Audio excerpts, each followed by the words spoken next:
You made it to level 2, deeper questions leading to deeper answers. I'm Tomas Garza, and I'm here to help you decide to transform. I'll be setting the pace for the process to support your unfolding. Learn and commit to a practice that brings simplicity and then awareness of what is ready to be released. Join me now and allow the experience of a deeper sense of love.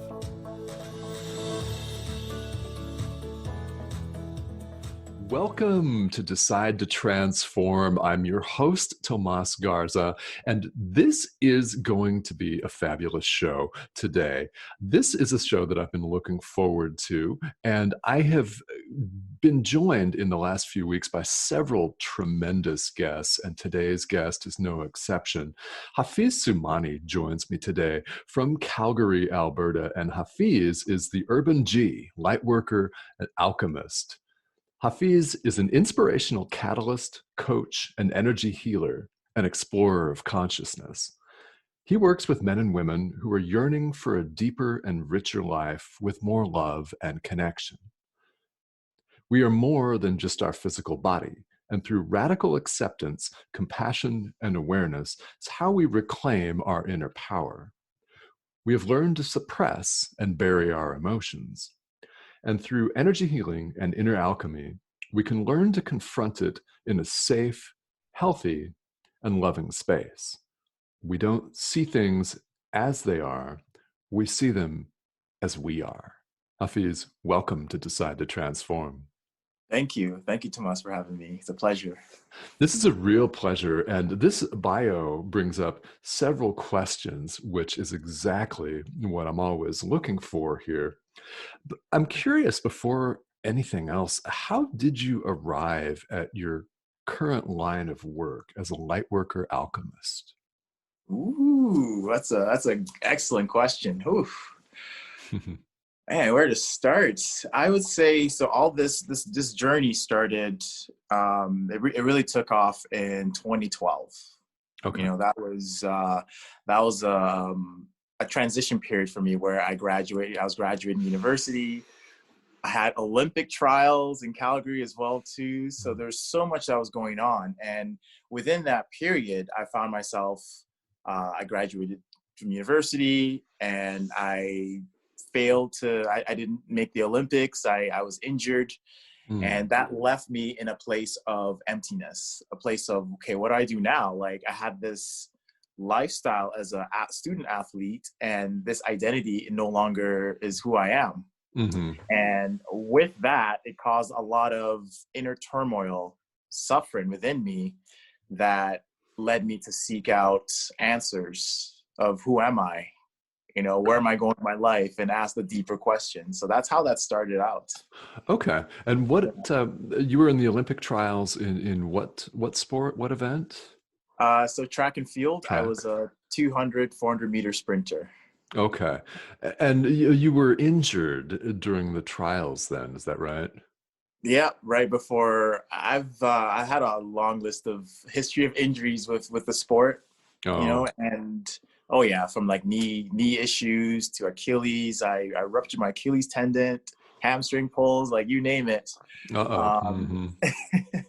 But with it though, it taught me so many lessons as an athlete of mental fortitude, tenacity, and just being persistent, you know, and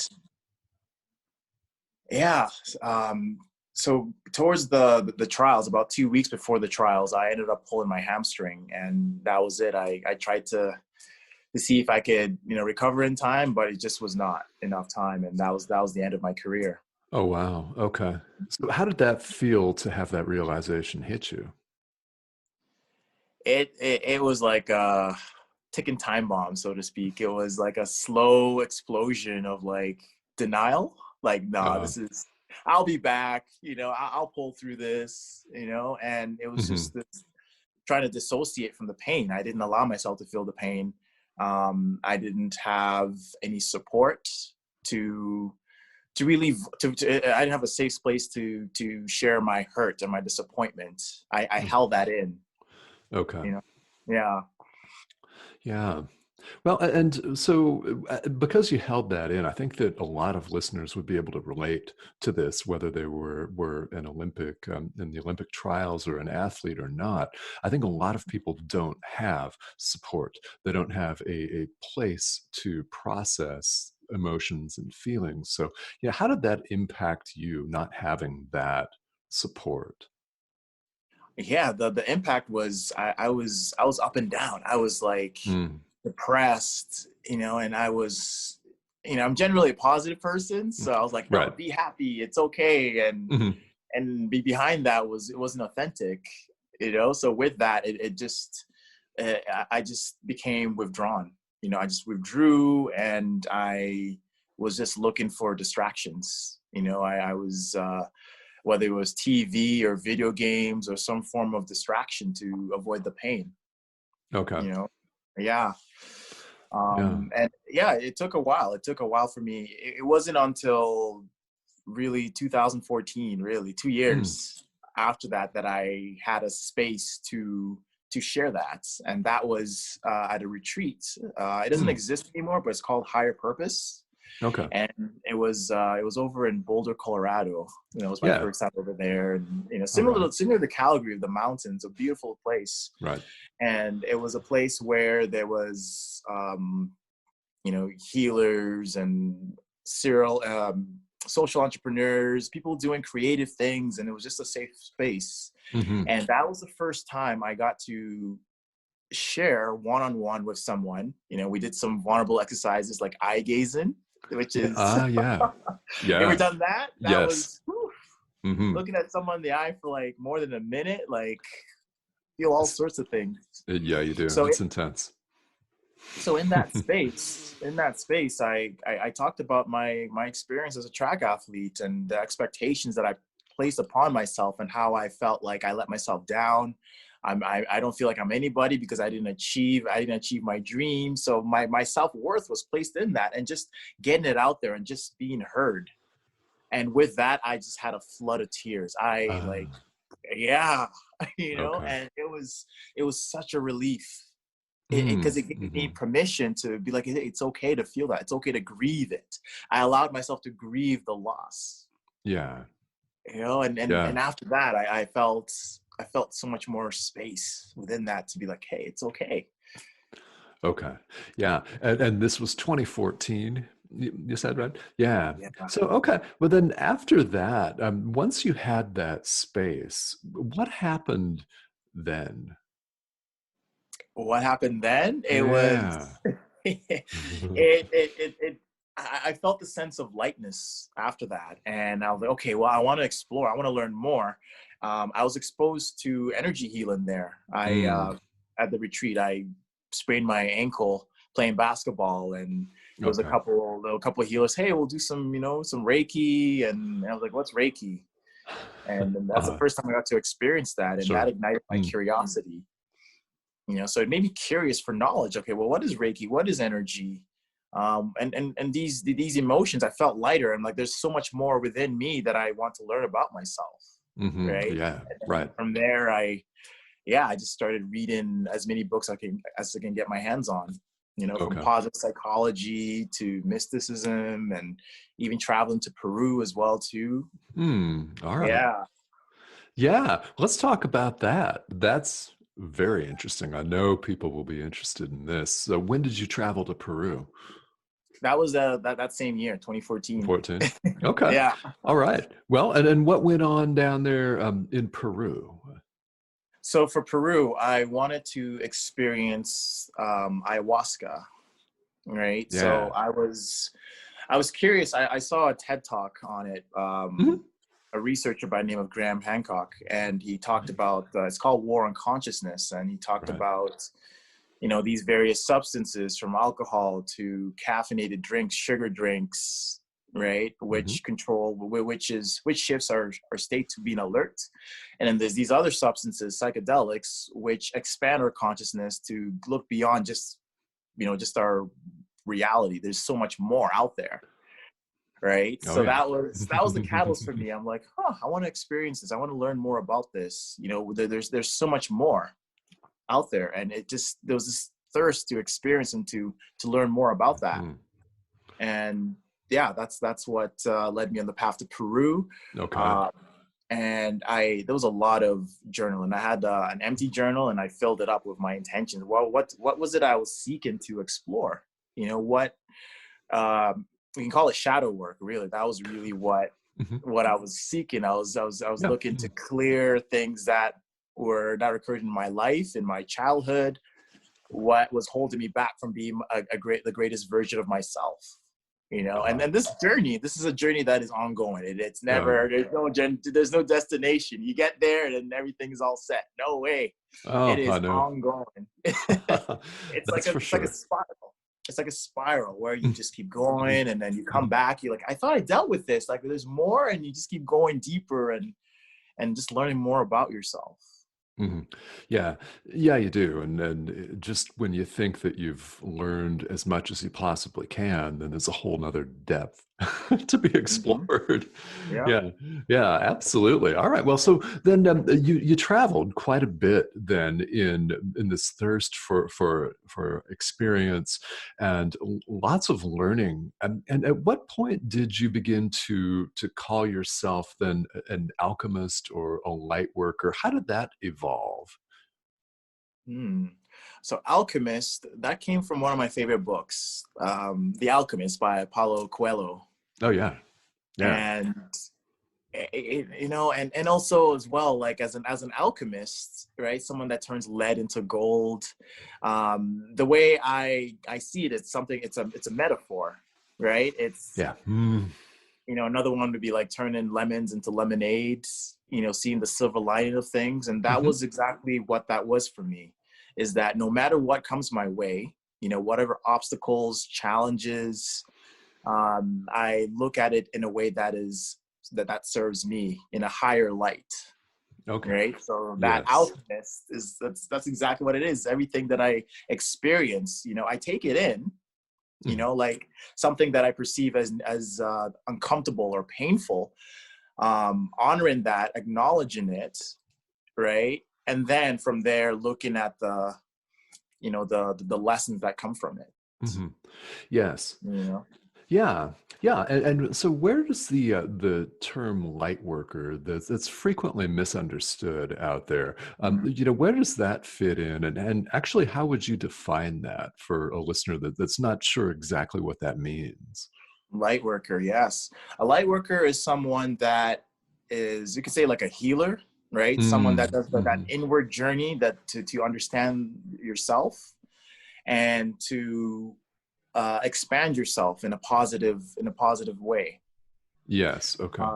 And it's generally looked at, you know, it's a term that's used often in that, oh, like everything is light and love and positivity.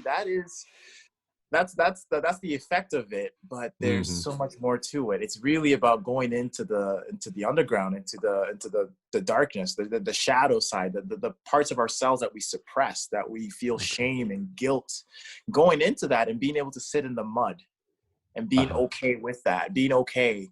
Not necessarily like self-soothing in a way that, oh, everything is okay, but like the acknowledging and allowing yourself to cry and to be angry and to express these emotions and being aware of what's going on beneath the surface. And from there, by giving it that, you know, whatever that is, that awareness, it more light flows in. And within that light, you expand and you feel lighter. It was like the first time I cried at that retreat, like that was me grieving. And then from there, I felt lighter. I felt good. I'm like, oh, it's not so bad. I feel good, you know. And then it's like, okay, there's more. What else is there? So that was another analogy that I'll use as well is it's like a child that is crying for attention, right? You know, the parent ignores the child, and the child does more crazy, obnoxious things to get the attention. That's what it's like with our shadows. It's just simply to acknowledge it and to see it, not trying to fix it. Right. I've definitely tried that. Oh, maybe I can, Reiki this and breathe through this, and this will just disappear. Like, no, it's a part of you. We have parts of ourselves, the good stuff, the beautiful, and then the not so beautiful, right? So it's Mm-hmm. just acknowledging all of it, that this is overall encompassing. Right. Yeah. Yeah, it is. And that's interesting because a lot of people think of just the light. They think of what we commonly refer to as rainbows and unicorns and everything's Yeah. blissful. And, so I think it's a really an eye opener for a lot of people that this line of work, this type of work involves sitting in the mud, as Yeah. you put it. And that's exactly right. And you sit there and get muddy. Mhm. And, Yeah. I was and this was something that I learned in my journey. I didn't get this right away because I was so focused on positivity. Just nothing, I'm not going to see the negative, nothing but positivity. right. And there's a term for it called spiritual bypassing, Yes. right? It's just Hmm. choosing, not looking at the the stuff in the surface, beneath the surface, the emotions and the the darkness that's also there too. Like it's, we live Hmm. in a world that's dualistic, right? There's the yin and the yang, and it's through the friction of both the light and the darkness that we grow, Right. right? And to take away one's problems, I think Carl Jung said this, right? That's the last thing you want to do, because that's how we grow, through problems, through conflict with family members, and through Hmm. situations. That's how we grow, right? And to Right. shy away from it and to be like, nope, everything's positive, you're doing yourself a disservice. Hmm.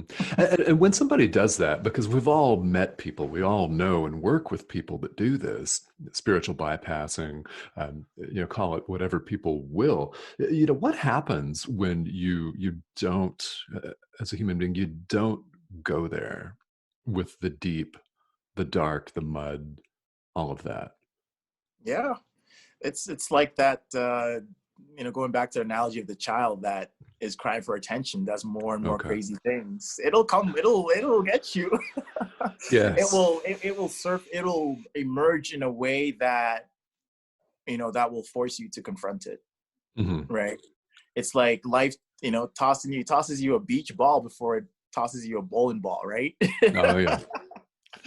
Right. Yes. So yeah, like it like whether you like it or not, it will come to the surface Hmm. one way or the other, and it will, it's just, are you willing to embrace it and to look at it, or it'll just knock you when you least expect it, right? Right. So yeah.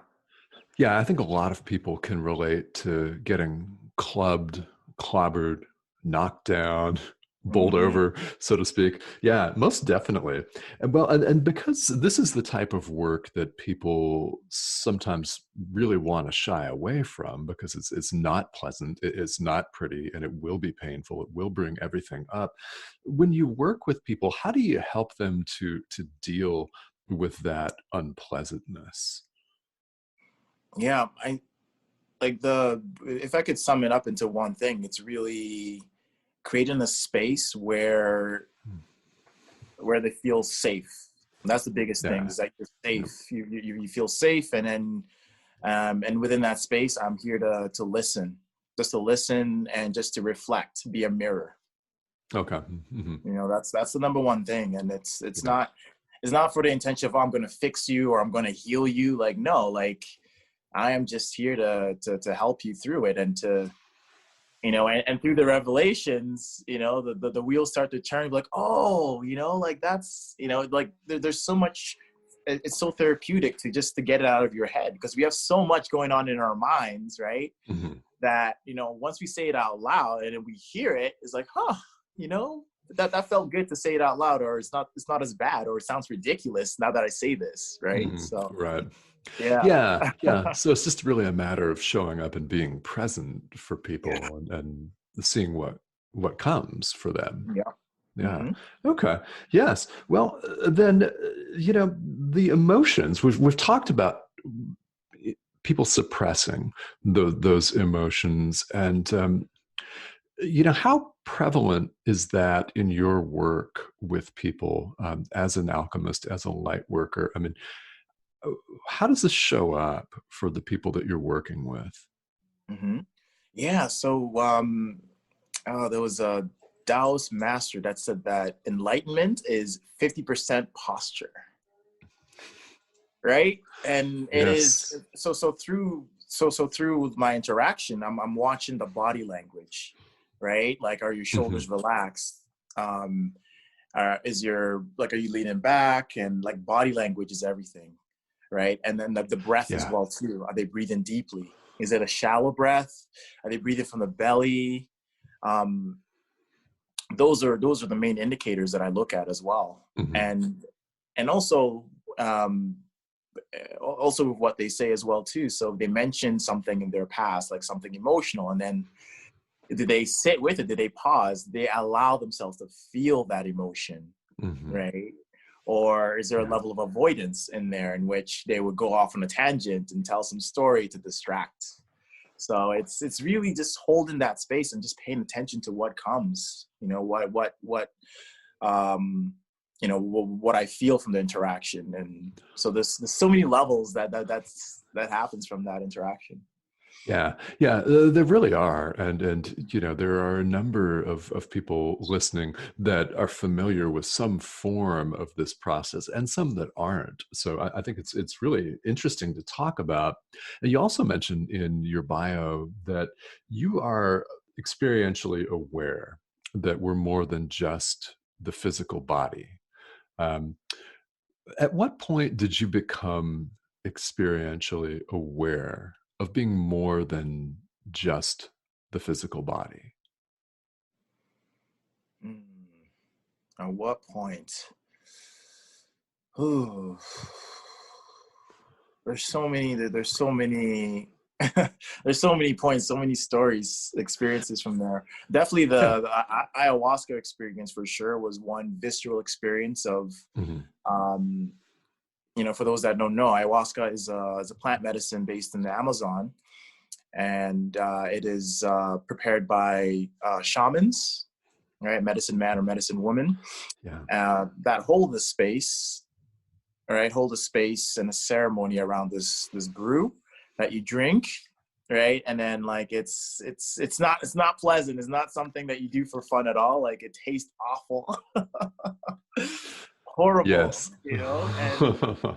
and then so after you ingest it, you sit and then you wait for the medicine to start to take effect. Usually about half an hour, 45 minutes or so, it starts to kick in, and then it's different for everyone. But for me, it was intense visualizations, intense auditory experiences. So what was happening was that I started to have a conversation with my subconscious. Everything around me was heightened. My senses. I was in the mountains, so I could hear like the stream that was outside, like far away. I could hear that. I could hear the I could feel the plants, Oh, yeah. Mhm. the trees. I can. So I was just. I was beyond my body. I was like, okay, like this, like Yeah. I'm connected to everything, Yes. you know. So that Mhm. was that was one visceral experience.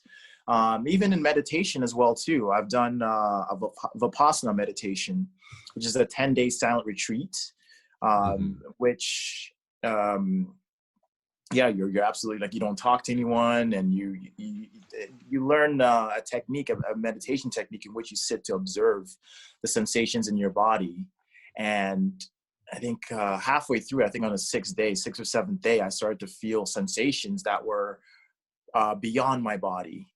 I felt like I was hovering over my body, and I was watching a Mhm. movie take place. And this movie was very visceral. It was Yeah. very, I didn't, a part of me was like, what's happening? What is this movie that I'm watching? But there was a part of me that understood the meaning of this video. And it was quite emotional for me. And, that was an intense moment, and I was like, wow, I'm not on any medicine. I'm just meditating here and I'm experiencing this, just through just observing. Right. Yeah. Yeah. Well, and it's like you said, there are so many. No, there really are. Yeah, Mhm. it's very, very interesting because that experience differs for everybody, Yeah. and yeah, and people have varying degrees of reaction to that, from Mhm. allowing to utterly resisting it. Right? Yeah. Were you? Did you ever find that you were resistant to the experience, or was it easier for you to allow them? At the beginning, yes. At the beginning, I felt a lot of resistance, Mm-hmm. a lot of fear, Yeah, yeah. uh, a lot of fear, and what I noticed was that um, as I was, experiencing the fear and the resistance, I would see the immediate feedback of what I was seeing, right? So as soon as I see fear, then I would see, like, with ayahuasca, I would see snakes and angry, crazy sorts of things that I'm like, whoa, like this is not what I want. And then I would immediately just start to say a mantra. In this case, I Mm-hmm. use the Honopono mantra, which Okay. is Yeah. thank you, I love you, forgive me, like I surrender, I allow, thank you. And then Uh-huh. immediately that would change. Yeah. That would change the experience. So that was a direct experience of, like, my thoughts. What I feel, what I think is a projection of what's out there. Hmm. So Yes. that was a powerful experience in that. Hmm. um I think of there was this old experiment that was done by a Japanese scientist, Dr. Emoto, in which he froze water crystals. And before he did that, he had one that said, he had a beautiful prayer, one of gratitude. He had another one that said, I hate you, I detest you. And he froze No. them. And then you could see the feedback from these crystals. It was beautiful. The ones that were positive affirmations, and then the ones that were negative, they were just deformed. They were just, yeah. And we're like 60% water. At least. Yeah. Hmm. Yeah.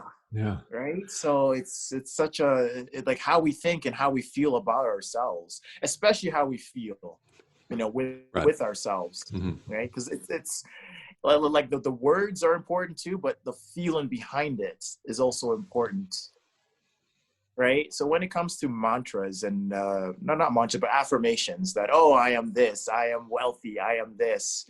Uh-huh. um I don't I think that mantras are helpful, but it's not useful if you don't believe it. If you don't believe it, that emotion, the thought Hmm. around that will supersede that and be like, no, that's not true. Right. So instead of saying I am this, instead, um, ask questions, like examples of where, like, for example, like being productive, where am Hmm. I, where in my life am I productive, or examples in which I show up where I am grateful or I am a loving, kind person. Asking those questions, what it does is that you activate a part of your brain called the RAS, or the reticular activating system. Okay. It's like the Hmm. it's like the Google search of our brain, which finds Oh, evidence within our lives to be like, yeah, this is like, I am productive today. I woke up and I journaled what I wanted to do today. Like, that's an example there. okay. And by doing that, you're reinforcing the belief that, yeah, I am productive. So it's finding examples in your life, small little things. It doesn't have to be this big thing, right? Small little steps, small little increments to validate, to be like, yes, I am doing it. And then from there, it starts to build the momentum. Be like, yeah, see, I am productive. And then next, I'm on Google Calendar and, doing these things. So that's how that works. I love You it. gotta believe Yeah. as you. Mhm. Mhm. Yeah, yeah, yeah, you really do, and that seems to be the key component. And some people have affirmations that work, and I think it's exactly what you said. It's because they believe that they're real, and if it doesn't work, then well, you don't believe it, right? Yeah. So, another concept that you mentioned in your bio that I'd love to have you talk some more about is radical acceptance. We've been talking about allowing. And Yeah. you mentioned radical acceptance, which really grabs me as a Mhm. phrase. Would you say some more about what you mean by that? Radical acceptance. So with Yeah. Yeah, it's a big one. It's a big one. it's full acceptance of everything that is happening in your life and taking full responsibility, full ownership of that. I'll give you an example. If I can't remember who said it. I think it was Tom Bellew that said this from Impact Theory, and it just stuck with me. He said that if a meteorite were to hit the planet, I would take ownership of that. Ah. Right? Like that is like, Yes. what? Like, how can you have no control over that? But on the contrary, there is an organization out there that observes the sky, observes the space atmosphere to see if there's any uncommon asteroids or comets coming through. And he's like, well, I could donate to that organization to help to improve their technology. That's me doing something about that, but I never thought about that. So in that case, I'm responsible for that. You know what I mean? Yes. Like Yes. on that level, like everything that happens, there's a level of responsibility there. And that's radical, because it's like, well, what do you mean? Like my childhood, I got abused. I had this happen to me. Like, I'm not responsible for that. Right. That's a tough one. Right. Yeah, yeah, and what would you say to someone that's really that might believe this, but when it comes to really forgiving deep level abuse or deep level hurt, what would you say to somebody that's just not sure if Mm-hmm. they want to take it to the next level on that, if that makes sense? Yeah. And like, I would even say that, like, it's not necessarily about forgiving the perpetrator. It's not about that at all. It's more so of being able to let go, and in a way Mm-hmm. that feels right for you, right? So you don't have to be friends and to be near that person at all. Yeah. Like, it's creating those boundaries and accepting that, yes, this is what happened. That's not okay. And that no longer controls me. It no longer affects my life anymore. Mm-hmm. That awareness, right? It's a journey, right? But that awareness of that's the start. That's the start of that. And and forgiveness towards yourself, more importantly. Okay. Yeah. Yeah. Yeah, and let's talk about that component, because that seems to be the one that trips most people up. Mhm. Why do you suppose it's harder for us to forgive ourselves than someone else? Oh, it's always easier to do everything outside there. Ah, It's yes. always easier, I find, like, Uh-huh. um I think it comes from the external validation. Like, everything out there is happening to me, and and I get direct feedback from that, right? That Hmm. I think that's the general concept of it. That everything out there that's happening, that I interact with, it's easier for me to give advice to another person that's opposed to me taking my own advice, right? Okay. I think that's the general aspect of that, as Hmm. opposed to you pointing the finger back and looking at me and being like, whoa, like, it's some heavy stuff. It's uncomfortable. It's an uncomfortable place to be, to sit in your own stuff and be Yeah. like, yep, I'm responsible for this, or I got to do this. And Hmm. and also, I'll also say, when it comes to doing that work too, like going inwards and looking within, it's not something we have to do on our own. Ah, Like, we okay. don't have to do it alone. And that was something that I recently learned too, is like, I don't have to go inwards and be by myself. No, I can have that awareness and have the support of people around me that understand, that I trust and love, that I can Mm. be vulnerable to share this with, to help me to, maybe see a perspective that I don't see. Right. Okay. There's Yes. so many different angles that we may not be able to see, that we can get from someone that we trust, that can mirror it back to us. Hmm. Yeah, and this person or people can come in a variety of different ways. Then I really like that you just said that you don't have to do it alone. But that's something that comes up for so many people. Is it feels like when you're in the mud, like we've Mhm. talked about, that you're the only one in the mud currently, the only one Yeah. that's ever been in the mud currently. Mhm. And have you had, Hafiz, have you had any particular teachings or teachers that we haven't talked about that were really relevant and inspiring to you on your journey? Oh, there's a lot of teachers. Cool. Um, I'd say the one book that I read that really got me out of the, especially when I was transitioning from this identity as an athlete, right, to Yeah. whoever, The Way of the Peaceful Warrior by Dan Millman. Mm-hmm. That's a book that really, I really identified with the character, who was also an athlete, an aspiring Olympian, and going through these motions of, I gotta perform, I gotta do this, and all these external accolades, as opposed to just enjoying the Right. journey. Right. So that was a big one for me, of like just really being present. I know that's always being said. Oh, you got to be present. You got to, like, Mm-hmm. okay, yeah, like, I am present. What do you mean? I'm here. Like, what are you talking about? But, and that to me is just breathing, like just deeply Yeah. breathing down and just taking it in and slowing down. Being in nature in particular is one place that really Mm. facilitates that. Okay. Right. Yes. Yeah, Dan Millman for sure. Don Miguel Ruiz, The Four Agreements. Mm-hmm. That was a big. Those are some of my mantras that I still work with today. Sure. Yeah, Yeah. yeah.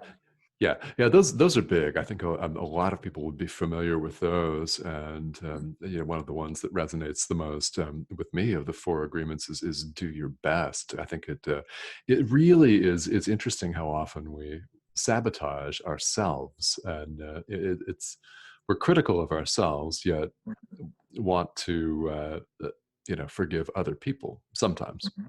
Yeah. Yeah. Yeah. Are there other teachers or books or publications that have been paramount to you? Yeah, yeah. Another one is David Data, The Way of the Superior Man. That Mm, was a hmm. that was a powerful one for me in terms of understanding relationship dynamics, and understanding the terms for masculinity and feminine energy, and how that exists in everyone. It's not nothing to do with gender at all.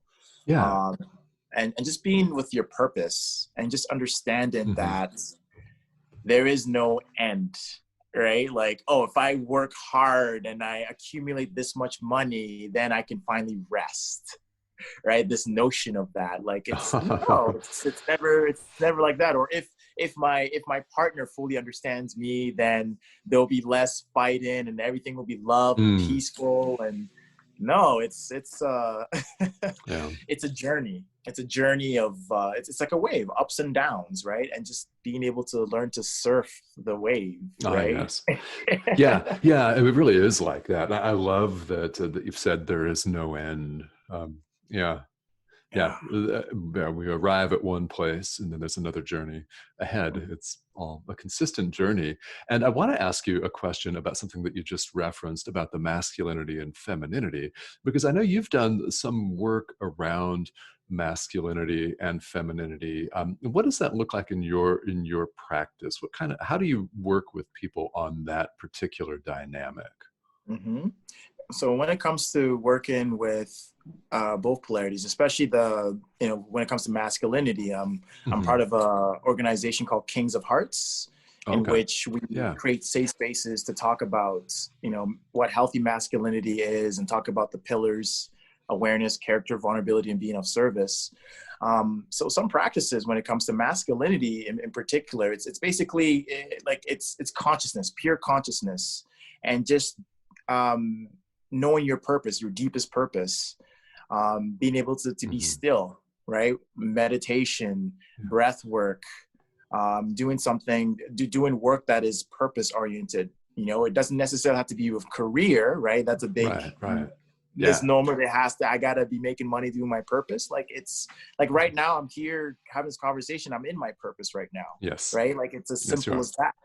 Hmm. Um, and just tuning into that. The feminine aspect is the creative component, the expressive component, and um, creating outlets for that. One Yeah. thing for me as a child, I love drawing and painting, and that's Okay. something I haven't done for so long, and I just started getting back into that, and it's an expression of that. Yes. Yeah. Well, and it's interesting, and this is something that I think people don't realize, or maybe they don't want to realize, or maybe they just don't, is that each of Mhm. us has both of those polarities inherent within us. Yeah. Yeah. And so how do you go about balancing those in your own experience? Hmm. Well, definitely how I start my day, having a morning routine. That's Mm, been one structure that I've had. It used to be, okay, I meditate for 45 minutes in the morning, and then that's my routine kind of thing. But with yeah. that, Yeah.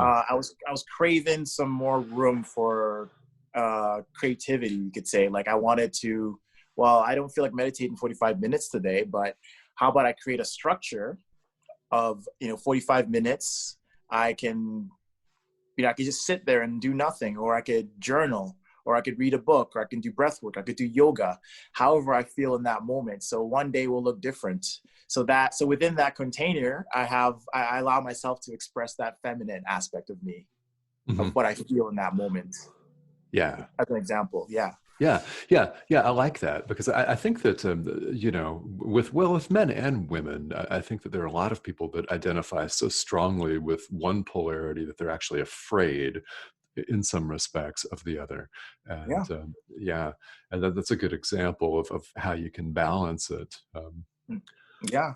Right. And communicating as well too, communicating with Mm, your partner as well too, because we live in a society that is, it is masculine dominant, mhm. right? And right now, like I firmly believe that in terms of raising the consciousness and healing the planet is healing the feminine, honoring the feminine. That's why this work is so important, like healing the feminine within ourselves, allowing ourselves to express these emotions that we, especially as from a male perspective of like, hey, it's okay Yeah. to cry, it's okay to Right.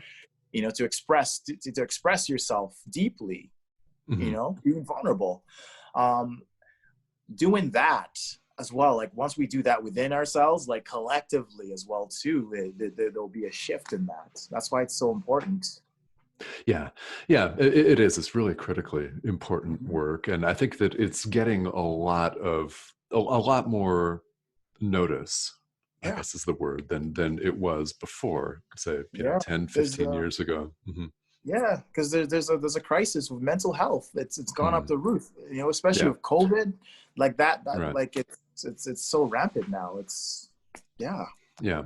Yeah, it really is. It brings a lot of things. This year in particular has really brought a lot of things to the fore, Mhm. good, bad, and ugly, but all of it for us to deal with, right? So, Absolutely.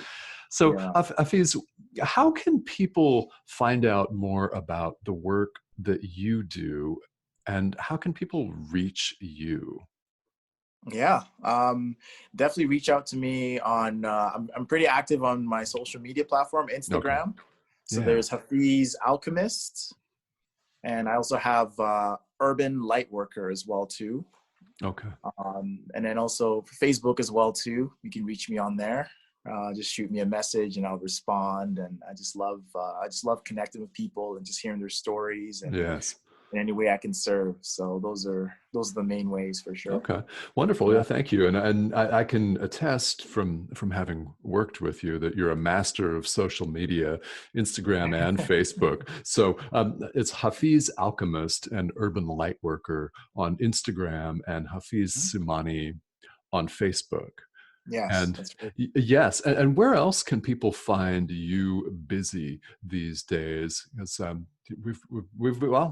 listeners will know that I'm involved with the International Academy of Universal Self Mastery, and so is Hafiz. Mhm. Hafiz is doing a lot of work Oh on yeah. our compliance. Yeah, it's a Hafiz. Tell us how this experience has been for you with this academy that's launching on Friday. Yes, yes, awesome. It has just been an incredible journey with how it's unfolded and how it's grown into the platform that it is. Yeah.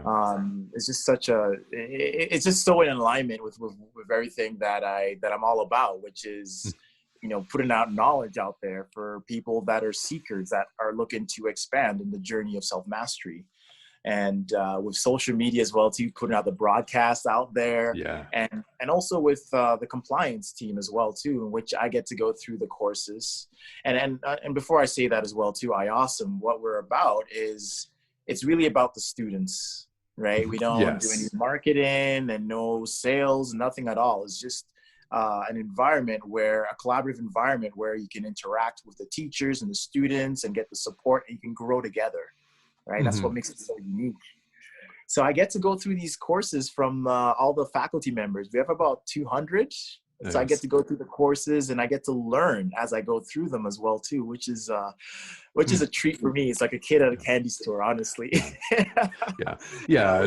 I love to learn, and even things that I learned that I already know, I get to go deeper with it and be like, oh, I didn't know that, or expand more on that. So it's incredible, you know. And we're launching on Thursday. We have our launch party, and I'm just so excited for that, and just how, like, from that point, how much it will grow as well too, you know. So yeah, it's really, and you know, when I think about the work that we're doing with this, I feel really especially great for the students with all of the offerings that we have. And it's literally, it's everything, a lot of things that are related to spirituality, holistic wellness, healing modalities that I had never heard of, that now I know quite a bit about.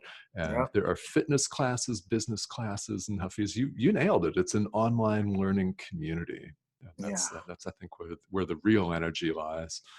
Yeah. Exactly. It's for everyone, whether you're beginning the journey and you want to learn more, if you've been on the journey as well too, or if you're looking to even to share your gifts as well too, and looking for an avenue, you can find it all on here as well. So it's like literally a one-stop shop where you can find everything. Yeah, you really can. And listeners out there, we're adding to this all the time. And it's the International Academy of Universal Self-Mastery, IAWESOME for short, IAUSM. And the website is IAUSM.com. You can find us all on there. We're launching this week as we record the show, and it's IAUSM.com. I love it. Yeah, I wanted to get that in there for sure. So, Hafeez, this has been a very interesting and enlightening journey for me, and I've learned a great deal. I think the listeners have learned a great deal too about a number of different deep-level subjects, which is what we're going for. Before we wrap up here today, is there anything else that you would like to say, or any other suggestions, advice maybe that you would have for the listeners here? Yeah, there's a whole lot that's just flooding to me right now. All right. The one thing is that wherever you are right now in your journey, you are exactly where you need to be. There is no race. There is no, I got to get there fast or slow. Like it doesn't matter, right? Like slow and steady wins the race, right? And so that's one thing as well too. And happiness as well too. The pursuit of happiness is what leads to unhappiness. You know what I mean? So chasing it is what takes away the happiness is from within. And to expand on that, I'll give these points here, which I really love when it comes to happiness or joy or flourishing. There's the positive emotions, right? How you feel, right? The gratitude and taking inventory of what it is that you have and wanting what you got to enhance your positive emotions. There is being in your purpose, doing something that you're lost in, where time flows, engagement, being in that flow state, positive emotions. Who you surround yourself with is critical. The quickest way to change is to surround yourself with people that are on the same level or where you want to go. Meaning as well too, finding something that is bigger than yourself, a community to serve, or something higher than yourself. We're social creatures, and that is just how we're wired, to be connected. And finally, accomplishments, achievement, striving for excellence in whatever way that looks like for you. Striving, like those incremental levels of progression, is also what boosts your esteem as well too. So it's Yeah. it's a big combination of all those, but I just wanted to share all of that. I love it. Um, yeah. Yeah, I love it. Well, thank you so much for sharing that. There's so much there, and this has been Yeah. a real pleasure, Hafiz. I've been looking forward to this, and this has been really a wonderful experience for me. Thank you so much for joining me here today. Oh, thank you, Tomas. It's been a pleasure. Yeah, thank you. It's been a lot of fun. And yes, you can find us on iawesome.com and Hafiz again on Instagram at Hafiz Alchemist, Urban Lightworker. Those are his two handles there, and Hafiz Sumani on Facebook. So thank you for tuning in here to this edition of Decide to Transform. And we'll see you back here on the next show. Everybody have a great rest of your day and a great week. All right. Thank you.